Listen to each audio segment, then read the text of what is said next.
Bhatia. Now I request Dr. Bhatia to please start his session on the type of the mesh. Which kind of the mesh we can use. So Dr. Praveen is not only a good teacher, he's a single liner surgeon. Like every word, Dr. Praveen जो भी बोलते हैं बड़े गौर से सुनने की बात होती है. ये मैं अपने व्यक्तिगत अनुभव से शेयर कर रहा हूँ. साथ ही साथ मैं जूनियर डॉक्टर्स, रेजिडेंट डॉक्टर्स से ये रिक्वेस्ट करूँगा कि वो डॉक्टर प्रवीण को बड़े गौर से सुने. उनकी हर बात में एक मतलब होता है, हर बात के एक मायने होते हैं. वो बोलते बहुत कम हैं, पर जो बोलते हैं बहुत गहराई से बोलते हैं. I request doctor Bhatia, please start your presentation. Thank you very much, ASI Rajasthan chapter, for your kind words. In next 20 minutes, we are going to share our ignorance about the mesh. It is beautifully said that it's all about finding the calm in the chaos. And I must say that all of us have seen so much in hernia surgery. So I bring greetings from Institute of Minimal Access, Metabolic and Bariatric Surgery, Institute of Robotic Surgery, Sir Gangaram Hospital and Bhatia Global Hospital and Endo Surgery Institute. The topic which has been assigned to me is choosing the proper mesh for hernia surgery. My outline of the presentation would be that is mesh necessary? What are the recurrence rates after suture repair vis-a-vis mesh repair? What type of mesh has to be used, whether it is synthetic or biological? And what are the chances of recurrence even if we are using the mesh? And what are the various complications of using the mesh, for example, seroma, SSI, and few words about the mesh explantation also. This was a beautiful publication in which they had reported that, and especially for the senior surgeons I am presenting this, is that the recurrence rate after the open repair, after the suture repair of ventral hernia is of the order of, one can appreciate, of the order of approximately 18 to even 63%. That means if the patient has had the hernia and incisional hernia and recurrence has been there, then so much of recurrence rate was there. And this is a publication which had come from Dutch surgeons, and what they did was that they divided 200 patients into 100 group each, and for 100 they did the suture repair, and for the other group they did the mesh repair. And they studied the patient for 1, 2 and 3 years and ultimately reported that the suture repair had a recurrence rate of 46% at the end of 3 years, and after the mesh repair it was 23%.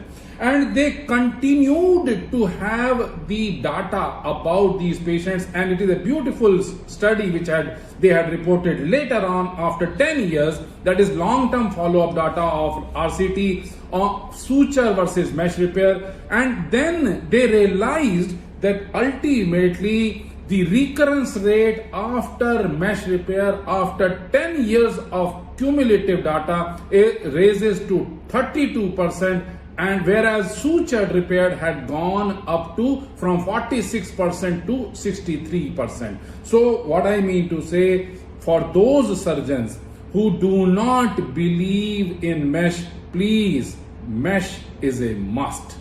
And according to us, for inguinal hernia, Siddharth had done an excellent job. For inguinal hernia or for ventral hernia, surgeon factor is very, very important. We always say that surgeon is the most important prognostic factor. And believe me, we strongly believe on all recurrences are iatrogenic. And regarding the mesh, all of us know so many meshes come in the market, so many are withdrawn. So we have a plethora of these kind of processes. So one has to decide and one has to think, what is the proper mesh which I am going to use? For this, I would go into slight details about location. Where is the best mesh placement? Is it onlay, inlay or submit? What is the type of material? For example, it is polypropylene or polyester or PTFE or ePTFE.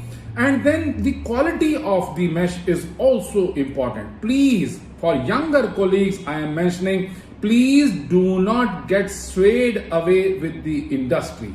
Our thinking is that when we are choosing the mesh, then we should know each and everything about the mesh, about the pore size, about the density, about the weight, what kind of size, about the absorbability, non-absorbability, and so on and so forth.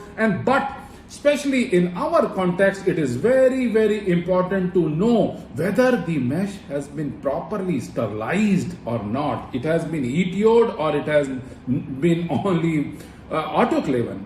Now, regarding the location and recurrences, all of us know that when we do whether we do the open ventral hernia repair or laparoscopic hernia repair, there are methods in which one has to place the mesh in an onlay fashion or in between the rectus muscle, for example, inlay fashion, and then the sublay or the retromuscular techniques. In this, it has been seen that the onlay mesh, that means if it is placed over the sheath, anterior rectus sheath, the chances of recurrence are of the order of 20 to 40%. And if it is placed inlay, then the chances of recurrence are 20 to 30%. But if we choose to place the mesh in a retromuscular space, especially with the advent of abdominal wall reconstruction, this plane is taking lot of, I would say, one should know about these planes, and then the chances of recurrence have reduced to less than 4%. So we strongly feel that yes, mesh is a must, and it has to be known to the surgeon that sublay repair has the least chances of recurrence as compared to overlay or onlay or inlay mesh. And the advantages and disadvantages of these kind of positions of the mesh are definitely there. But again and again, thinking is that if one is able to place the mesh in a large size mesh in the rectus space, nothing like it, the chances of recurrence will be reduced. This is a publication from Hotters, and in which they had commented about how to predict the recurrence. For example, one has done the laparoscopic hernia repair, and if we cover, initially all of us were taught that the mesh has to overlap the defect by around 3 to 5 centimeter if the defect was less than 8 centimeter, and if the defect was more than 8 centimeter ventral hernia repair, then the overlap had to be up to 10 centimeter. But these people did an excellent publication, and they calculated the area of the mesh and area of the defect, and then found out the ratio. So mesh defect ratio. If the mesh defect ratio is less than 8, the chances of recurrence are of the order of 70%.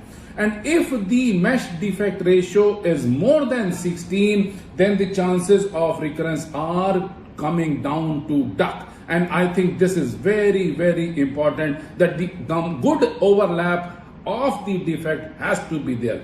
There are different types of meshes which all of us know are available. There, for example, this mesh, I will not name it, but this mesh had come in the market with lot of promise, but ultimately after few years of usage, the surgeons realized that the chances of recurrence are very, very high, and it has been withdrawn from the market. So our request to our younger colleagues is, please go into the details. God lies in details, devil also lies in details. So one should always go into the details of the mesh and then one should use it. Now, broadly speaking, mesh can be classified into whether we are using synthetic mesh or it is a biological graft. It is not called a biological mesh, but it is a graft because it has been taken from some source, animal source or human source. And basic difference is that synthetic meshes is not to be used in infected fields, whereas the biological graft can be used in the infective environment. And we will go into the details of contaminated and clean contaminated wounds slightly later on. But thinking is that yes, biological grafts are available. One has to know these meshes through and through.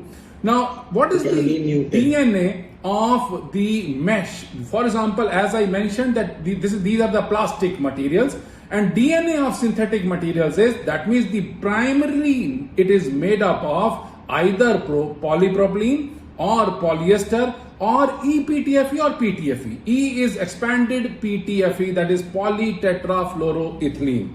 And in this, reusable or reabsorbable plastic meshes have also come into vogue, and they are having either glycolide, lactide, and so on and so forth. This is TMC, trimethylene carbonate. For example, in Proceed mesh, if one finds out that there is a Prolene soft, and on the under surface of the Prolene soft is the non-adhesive barrier which has been placed so that the adhesions to the intestines do not occur. So if we see again, if we call this as DNA of the mesh, then this is polypropylene, polyester or PTFE. And if we say that what is RNA of the mesh is the design. And again, I am emphasizing that one should know the spores, whether it is a macroporous or microporous, what is the filament diameter, whether we are using a monofilament mesh or we are using a multi-filament mesh, what is the thickness and what is the weight of the mesh which we are going to use in what kind of environment. And then biological mesh, again, it can be either human or it can be porcine, and then it is derived from the dermis or pericardium or urinary bladder matrix or small intestine submucosa. So broadly speaking, again, we can classify these meshes into one, synthetic and biologic. And then synthetic can again be whether they are having macroporous or microporous or mixed macro plus micro. And the mixed processes would be that if they are having the component which is partially absorbable, or there are meshes which are coated non-absorbable meshes, for example, which are recommended for intraperitoneal usage. And the biological processes are the heterografts or the allografts. This is a ventral hernia grading system, and there are levels of recommendation, and this was given by Oxford classification system, in which they have divided the system, the meshes or the situations as grade 1, that is a low risk environment, grade 2 is comorbid environment, and then grade 3 is potentially contaminated, and grade 4 is infected environment. So thinking is that if the low risk is there are no complications, no infections, then the prosthetic mesh is an excellent thought. If there is, for example, a patient who, as we mentioned, that how to choose the mesh. So if the patient is smoker, if the patient is obese, diabetic, immunocompromised, or COPD is there, definitely one places the synthetic mesh, but one has to be very, very cautious about the size of the mesh also, because these are the patients in which it has been seen that the chances of recurrence are definitely higher.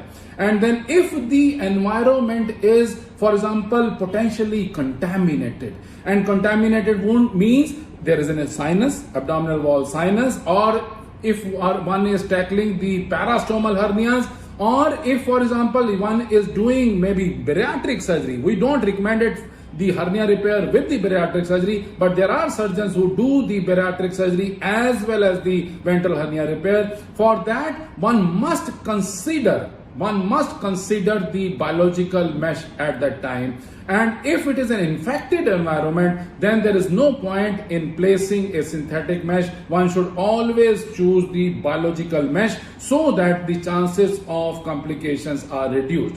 And again, I am mentioning that one has to see the density, the porosity, the strength. And for example, when one is supposed to place in a mesh intraperitoneal, then one has to decide then it is a coated mesh or the barrier mesh. That means adhesion preventing barrier is there if it is placed inside the peritoneal cavity. But because of the advent, now because of the AWR, we are placing the meshes maybe rectus space or outside, and they can be, for example, Prolene soft or heavy weight Prolene meshes, and they are called as bare meshes. And I am not going into the details of all these meshes which are available in the market, but again and again, basic DNA of the mesh is polypropylene, polyester, PTFE and EPTFE. Lately, EPTFE mesh has been, I would say, has gone into oblivion because it was microporous. It was a foil. It was not a mesh. So that foil would not allow the infection would occur, and it will not allow the fibroblast to go in. It will remain encapsulated. For example, if one is using the polypropylene, then it gets the fibroblast go into the pores of the mesh and it gets incorporated. Whereas EPTFE mesh, the encapsulation occurs rather than incorporation. So one would not recommend the use of PTFE and EPTFE. Now basically one should know that either we are using the polypropylene or we are using the polyester. Different trade names are there with different non-absorbing, absorbing, tissue preventing barriers are available, not going into the details of it. But again and again, stressing on this point that one should know that the chances of seroma formation are definitely there with any and every kind of mesh. Chances of adhesions are still present, even if for example, the composite meshes are having the adhesion preventing barriers, but still the chances of adhesion formation is there. So one should be very, very cautious, and one should, for example, if we do the ventral hernia repair, initially all of us used to do the IPOM. But after few years, all of us realized that the seroma incidence was very high. And then we started doing the IPOM plus and closing the defect, taking the sac also, fundus of the sac also along with, then the chances of seroma formation has further reduced. So one should be very, very cautious. And when these kind of situations, I'm just trying to finish off the ventral hernia meshes first, and then I'll come back to the inguinal hernia meshes. So in this situation, for example, if there is an infection, and then the primary duty of the surgeon is that yes, carry on preparing the patient that the mesh explantation has to be done. If the, for example, TLC is high, if the CT scan reveals that there is a collection, so these kind of meshes have to be taken off. And again, the thought is that if there is a tack which has been applied or the sutures, non-absorbable sutures have been applied, every material has to be taken off, otherwise the recurrence of sinus formation will be there. Regarding the biological meshes, biological graft, I would say there are different kinds of materials which are available in the market, but again, many materials have come, many have gone. We have had the experience of using the biological meshes in contaminated environment, and definitely they lead to good repair at that time, but later on the patient may have the persistence of the bulge. So one has to be very careful about these aspects. And again, regarding the pore size and the weight, these meshes are further qualified, especially coming on to the inguinal side, that they either one uses the heavyweight mesh or lightweight meshes or ultra lightweight meshes. If the weight is more than 90 grams or if it is less than 35 grams, this is the range about the weights of the mesh which we are going to use. And this all depends on the fabric. For example, if it is a large, very large macroporous mesh, it will have a more than 2000 micrometers pore. And if it is a microporous, if it will be having, for example, as I mentioned about EPTFE meshes, less than 100 micrometers. So thinking is that one should know that the pores are there in the mesh, and through these pores, I always give this example that through these pores the fibroblast have to go in. Or for example, one can consider that we are seeing the roof being laid, and if the iron framework is there, and then the cement will also make the mesh repair strong. So it all depends on how much fibroblast or how much inflammatory reaction is there inside the filaments, and that will ultimately decide about the strength of the mesh. Again, it was a beautiful publication by Duncan that one should know in details about the sizes of the pores and about the thickness and the filament diameters, but again, as I mentioned, about the density of the meshes, and that will ultimately decide how much is the fibroblastic activity which is going to occur. If for example space is there between the two holes, lot of space is there, lot of fibroblast will be there, and it will have a definitely better proposition. So again, one should know about the lightweight as well as heavyweight meshes. But again, I would say that surgeon is the most important prognostic factor. For example, in this situation, patient has had bilateral TEP done, but you can see, just I wanted to lay your attention on where has been the mesh placed. The hernia was here. The section has not been done properly. So what I mean to say, then we go in such situations with the TAPP and then raise the flaps. One can see the inferior epigastric vessels. One can see the position of the mesh. And when we are doing these kind of surgeries, then one has to be very careful that these lot of adhesions can be there because of the foreign body, because of the mesh which has been placed. So sometimes we are able to raise the peritoneum, but many times we have to raise the flap with the mesh. We don't explant the mesh. Yes, we don't explant the. Hello? Sir, excuse me, sir. Time is now. Sure. I will just finish off by saying that one has to be very cautious, that especially in the heavyweight meshes, if we are using the inguinal hernia repair, then one has to use the direct hernias. If they are big hernias, then one should use a heavyweight mesh. But if it is a small inguinal hernia, indirect defect or a direct defect also is very small, then one can use the lightweight meshes. And as I could see that Dr. Siddharth had gone into so much of detail of placing the mesh and the mesh factor and in the inguinal region, so I would not go into these guidelines of CDC, and definitely I would stop here and request our younger colleagues that please give discount to the shrinkage of the mesh also when we are placing the mesh. Stay flexible, stay tuned. Thank you very much for your kind attention. Thanks a lot.